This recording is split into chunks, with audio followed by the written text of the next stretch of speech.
Hi, so this week I'm going to fix my Nintendo Switch Lite with a faulty mod chip.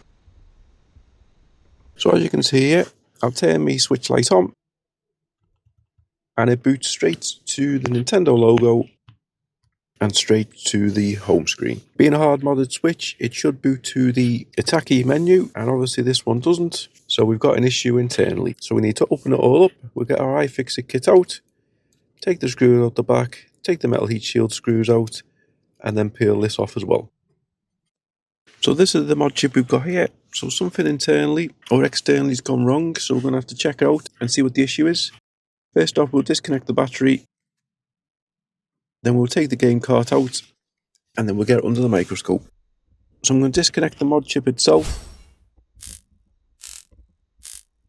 Just need to take one screw out and then we can peel it away. So looking at the test points, they all look okay, but if I'm being honest, I'm not a massive fan of these ribbon cables anymore. So the plan is to take the ribbon cable out and replace it with wires. So we'll come with our tweezers and our soldering iron, and I just need to hold the soldering iron on the solder points, leave them on there for a couple of seconds whilst lifting with the tweezers to try and pull it away. You need to be careful because we don't want to be ripping any caps off, we don't want to be ripping any pads. Do it on this one, and then do it on the C, the A and the D. So just very gently lift up as you hold the soldering iron on. As you can see there's a little bit of pad left. I think that's come off the ribbon cable, so that's probably what my issue was. It was a bad connection, so it was the right idea to replace. So now we'll come in with some fresh flux, and then we've got 0.1mm enamel wire, and then we just need to solder the 2 points together onto the wire. So we'll do the first wire first, make sure both points are soldered on correctly, and then we'll come with the second one. Make sure it's nicely soldered securely, and then the same again for the third one. Give it a gentle clean of isopropyl, we don't want it full of sticky flux. And then we'll just go to this cap up here and attach a wire, again very carefully. Put the mod chip back into place, reconnect the two ribbon cables, and then stick it down so it doesn't move.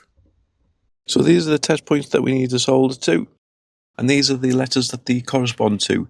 For some reason I didn't film soldering to test point B, but believe me, I have soldered to it. So now we just need to make sure you get the correct wire and solder to the correct test pad. The solder joints that are done on these aren't very good.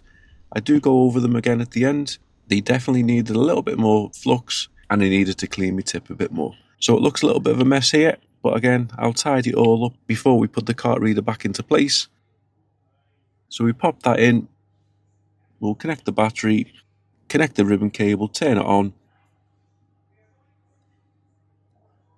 and then we get some flashing light, which is always good. We flip it over, and there we've got it. It's now booting to Hekate.